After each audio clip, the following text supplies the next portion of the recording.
안녕하세요. 결혼한 지 1년 된 30대 초반의 여성입니다. 저와 남편은 회사 계열사 모임에서 알게 된 사이입니다. 언젠가 업무상 필요할지도 모른다는 이유로 서로 연락처를 교환한 게 계기가 되어 좋은 오빠 동생으로 몇 년을 알고 지냈어요. 그러다 2년 전부터 본격적으로 사귀기 시작했고 작년 말에 부부의 연을 맺게 되었지요. 결혼할 때 양가 어른들에게 손 벌리지 않고 결혼했습니다. 솔직히 안 벌리려고 안 벌린 건 아니에요. 시댁에서 저를 탐탁치 않아 하셨어요. 별다른 이유가 있었던 건 아니고 저희 부모님이 분식집을 운영하시는 게 마음에 차지 않으신다더군요. 애들 코 묻은 돈 받는 장사하는 사돈이라니 어디 가서 말하기도 부끄럽다면서 저희 부모님을 노골적으로 무시하셨습니다. 그런 시부모님이 미워서 결혼 안 하려고도 했었는데 남편이 저 없으면 죽는다고 하도 매달려서 하게 된 결혼이었습니다. 친정부모님은 괜히 당신들 때문에 제가 미움을 받는다면서 얼마 정도 해가면 제가 예쁨을 받을 수 있을지 고민하셨고 그런 부모님의 모습을 보니 오기가 생기더라고요. 그래서 해주신다는 친정부모님을 만류하고 아무것도 안 해갔습니다. 시댁에서도 반대하는 결혼을 꾸역꾸역 한다면서 아무것도 안 해주셨고요. 남편은 당시 모아둔 돈이 5천 정도 있었는데 저보다 4살이 많았던 것을 감안하면 그다지 많이 모아둔 것은 아니었습니다. 저는 8천 정도 모아둔 상황이었고요. 제가 3천을 더 해갔지만 손해라는 생각은 안 했습니다. 그저 남편과 제가 힘을 합쳐 전셋집이라도 하나 구할 수 있으니 다행이다 싶었습니다. 게다가 저나 남편이나 좋은 회사에 다니고 있었기에 둘의 앞날에 대한 걱정은 그다지 크지 않았네요. 하지만 행복하고 감사한 마음은 오래가지 못했습니다. 결혼식을 올리고 반년도 되지 않았을 무렵 친정부모님께서 가게를 마치고 집으로 돌아오시던 길에 교통사고로 돌아가셨거든요. 지금도 그 일만 생각하면 가슴이 미어집니다. 사고가 났던 그날도 친정부모님께서는 분식집 장사를 마치시고 집으로 돌아오는 길이셨어요. 분식집에서 집까지는 걸어서 30분, 오토바이로는 10분 정도 걸립니다. 제가 알기로는 평소에는 두 분이 산책 삼아 걸어서 다니셨는데 그날은 많이 피곤하셨던 모양이에요. 아버지께서는 평소 근거리 배달용으로 쓰시던 오토바이를 타셨더라고요. 뒤에는 어머니를 태우시고요.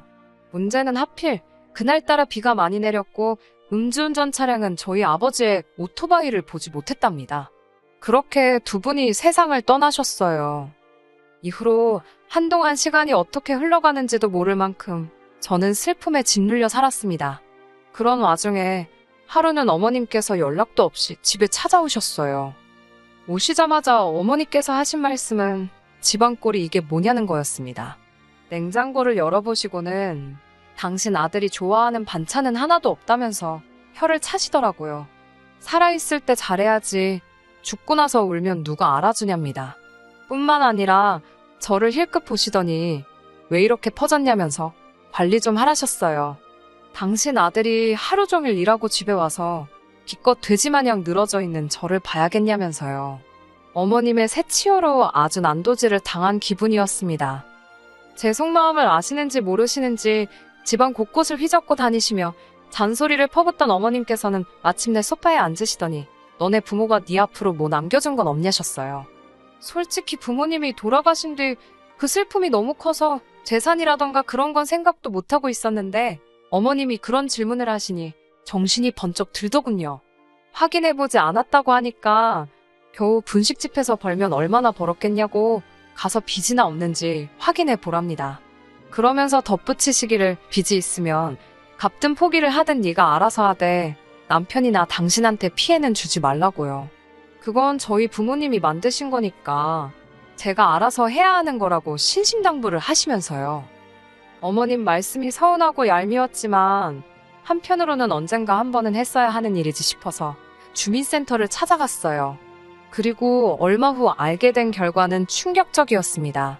빚은 고사하고 오히려 부모님께선 제 앞으로 큰 재산을 남겨두셨더라고요. 가치가 15억에 달하는 3층짜리 건물이었지요. 대출도 얼마 남지 않아 있었고요. 사실 처음엔 비밀로 하려고 했습니다. 그런데 사람들 말이 어차피 결혼하면 재산세 낼 때 다 알게 된다더군요. 어쩔 수 없다 싶었어요. 그리고 솔직히 말하자면 유치하긴 했지만 한편으론 시부모님께 자랑하고 싶은 마음도 들더라고요.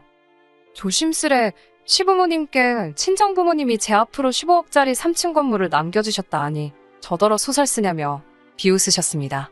하지만 제가 등기부등본을 보여드리자 어머님께선 한동안 말을 잇지 못하시더라고요.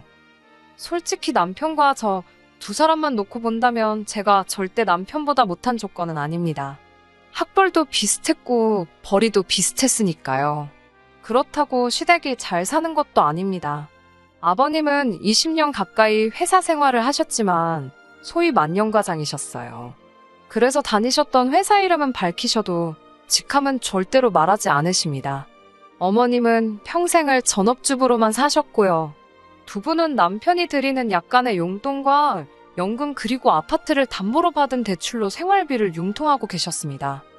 그나마 이 모든 사실도 결혼하고 나서 어머님이 말실수를 하시면서 알게 된 일들입니다. 결혼 전에는 아버님이 무슨 대기업 임원까지 할 뻔하셨다. 당신들은 재산이 많아서 그 재산으로 먹고 사신다. 거짓말을 어지간히도 치셨어요. 지금도 그 말 같지도 않은 허풍에 저희 부모님이 속상해하신 걸 생각하면 자다가도 눈이 번쩍 뜨일 지경입니다. 아무튼 결혼해서 살다 보니 별 볼 일도 없는 시댁이었고 그런 시댁 입장에서 하루아침에 며느리가 건물주라니 봉잡았다 싶었던 모양이에요. 떡줄 사람은 생각도 안 하는데 별의별 소리를 다 하시더라고요. 하루는 아버님께서 당신이 왕년에 회계팀에서 일을 했던 경력이 있으니 제 건물에서 나오는 월세를 관리해 주시겠답니다. 대신 월급으로 한 달에 300씩 달라고 하시더군요. 너무 어이가 없어서 월세 관리가 뭐가 필요하냐고 여쭤봤습니다. 제 건물에서 장사하시는 분들 대부분이 4, 5년은 되신 분들이라 때 되면 어련히 제 계좌로 이체해 주시는데 아버님이 구태여 고생하실 필요는 없다고 완곡히 거절의 뜻을 밝혔지요. 하지만 동시에 생활이 혹시 어려워서 일자리를 찾으시는 건가 싶어 회계일 말고 건물 관리 일을 도와주시는 건 어떻겠냐고 여쭤봤습니다. 건물 관리라는 게 사실 어려운 일은 아니고 이상한 사람이 오가지는 않는지 청결한지 그런 것들만 체크해 주시면 되는 단순한 일이었어요. 마침 오랫동안 해주시던 아저씨께서 고향에 내려가신다고 했기에 그나마도 여쭤볼 수 있었던 거고요. 그러자 이번엔 어머님께서 노발대발 난리가 나셨습니다.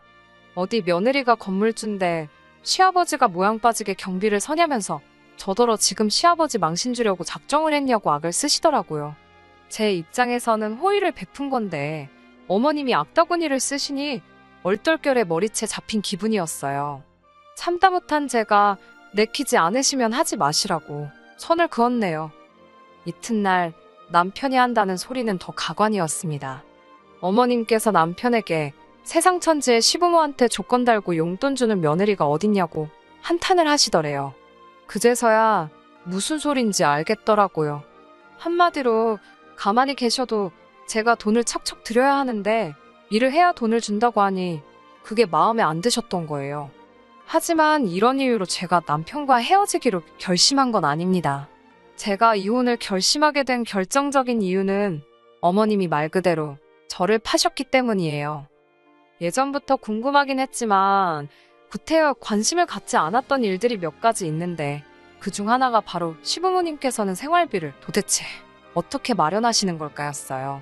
앞서 말씀드렸다시피 남편이 드리는 용돈과 연금 그리고 대출까지 받아쓰고 계신다고 듣기는 했지만 사실 아파트라고 해봤자 시세 5억짜리라 대출을 받으시면 얼마나 받겠나 싶었거든요. 하지만 얼마 전 있었던 일로 그 궁금증이 완벽하게 해소되었네요.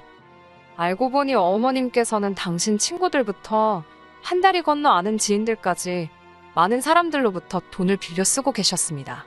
제가 이 일을 알게 된 건 어머님께 돈을 빌려주신 분들 중 한 분이 제가 일하는 회사에 찾아오셨기 때문이에요. 영문도 모른 채 손님이 찾는다는 연락에 1층으로 내려갔는데 그분께서 다짜고짜 네 시엠이란 여자가 돈을 안 갚는다며 저더러 어떻게 할 거냐고 따지더군요. 황당해서 그게 무슨 소리냐고 여쭈니 그분도 뭔가 이상하다 느꼈는지 저에게 자초지종을 이야기해 주셨어요. 어머님께선 툭하면 사람들에게 당신 며느리가 모 회사에서 일을 하고 건물도 있다는 소리를 하셨대요. 나아가 당신에게 무슨 일이라도 생기면 며느리가 다 책임져 줄 거라며 돈을 빌리곤 하셨답니다. 말 같지도 않은 이야기를 들으니 화가 치밀고 미쳐버릴 것 같더라고요. 저는 어머님께 이게 다 무슨 귀신 씨나라 가먹는 소리냐고 따지고 들었습니다. 일전에도 어머님께서 경우 없는 행동을 많이 하셨고 그때마다 속으로 삭히던 저였지만 이번만큼은 도저히 그냥 넘어갈 수가 없었거든요. 어머님께서는 여편네가 좀만 기다리면 되는 걸 저렇게 못 믿고 쫓아왔다며 오히려 그분욕을 하셨습니다. 저는 어머님께 다른 분들과 거래를 어떻게 하셨든 궁금하지도 않고 알고 싶지도 않다고 그저 제 회사로 찾아오지만 않게 해달라 했습니다. 그러나 어머님의 반응은 정말 뻔뻔하기 짝이 없으셨어요. 당신은 불편한 게 하나도 없다면서 그렇게 불편하면 저더러 해결하랍니다. 돈 몇 푼 쥐어주면 떨어져 나갈 거라나요. 솔직히 몇십만 원 단위면 그냥 물어드리려고 생각했어요. 그런데 어머님 입에서 나온 숫자는 가히 충격적이었습니다. 한 분당 적게는 100만 원, 많게는 700만 원까지 있었는데 그런 분들이 좋기 10사람은 된다는 겁니다. 거기다 몇 분에게는 이자 20%까지 약속을 했다나요. 뻔뻔한 어머님의 설명에 저는 학을 떼고 말았습니다. 뒤에 어머님께서 말씀하시길 결혼할 때 예단도 안 해오지 않았냐면서 이참에 예단한다 생각하랍니다. 기가 차더라고요. 그렇게 치면 남편은 뭐 집이라도 해왔나요? 막말로 남편이나 저나 현찰박치기였고 그나마도 제가 3천 더 해왔다고 받아쳤더니 어머님이 하신다는 말씀이 그 3천으로 당신 좋은 일 시켰냐입니다.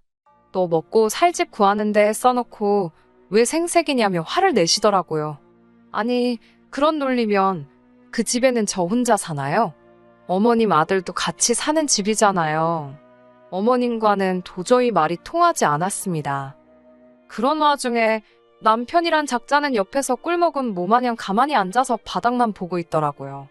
어떻게든 결단을 내리지 않으면 이 상황이 계속 반복되겠구나 싶어 단도직입적으로 말씀드렸습니다. 한 번만 더 누구든 제 회사로 찾아오면 경찰을 부를 거라고요. 그러자 어머님께서는 아이고 무섭다며 왜 아예 당신을 잡아가라고 시키라며 빈정거리셨습니다. 며칠 뒤 우려했던 일이 일어났습니다.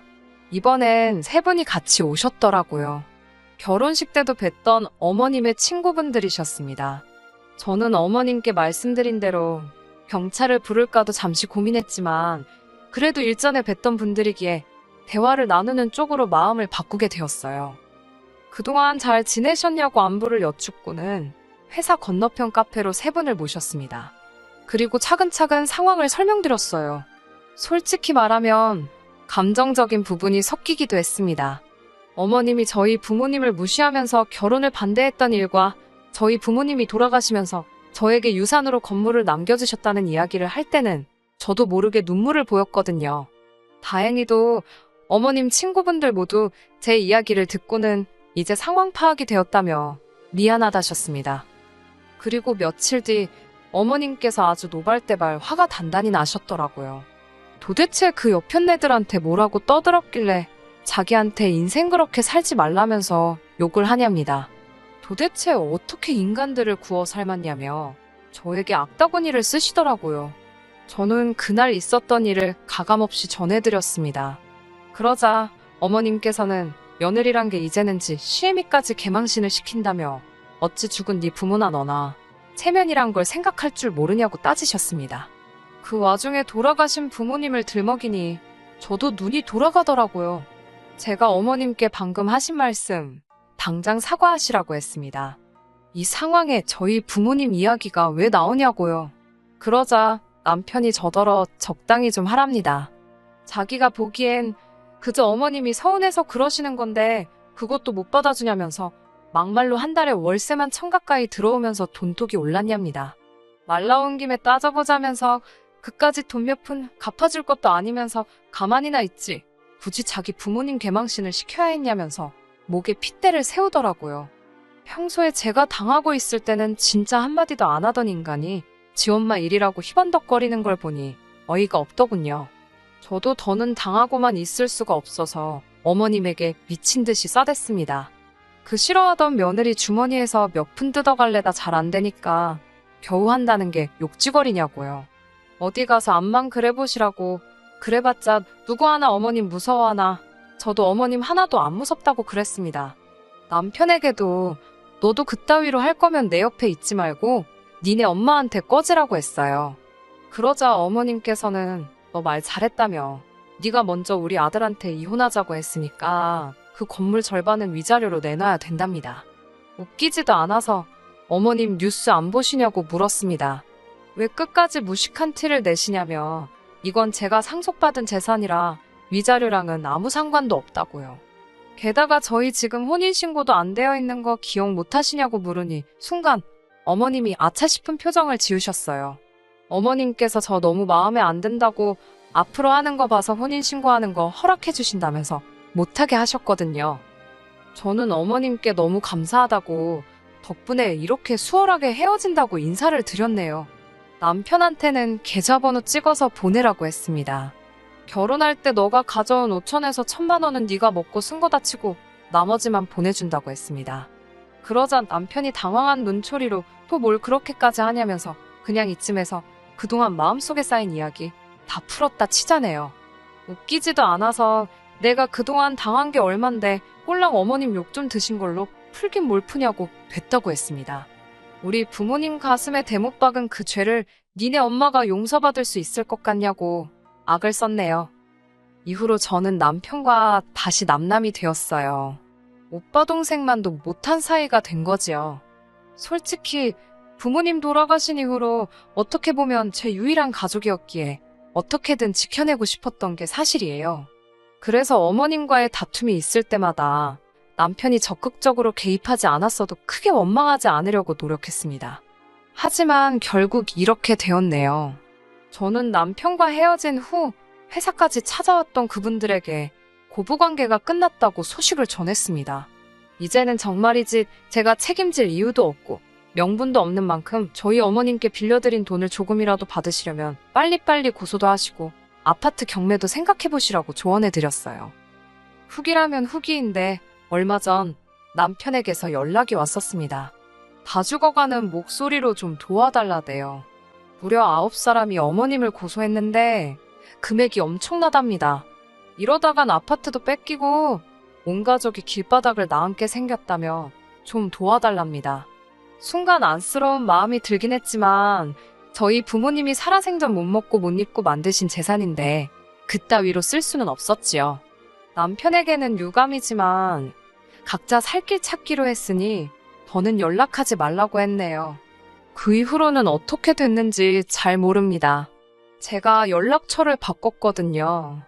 이후로 저는 회사를 떠났고 지금은 그동안 배워보고 싶었던 것들을 배우며 제 인생의 새로운 시작을 준비하고 있습니다. 언젠가 다시 부모님을 만나게 됐을 때 부끄럽지 않은 딸이고 싶다는 목표를 가슴에 품고 다시 열심히 살려고요. 많이 응원해주세요. 끝까지 들어주셔서 감사합니다. 오늘의 사연은 여기까지입니다. 구독과 좋아요, 알람 설정 부탁드리고 더 좋은 사연으로 다시 찾아뵙겠습니다. 감사합니다.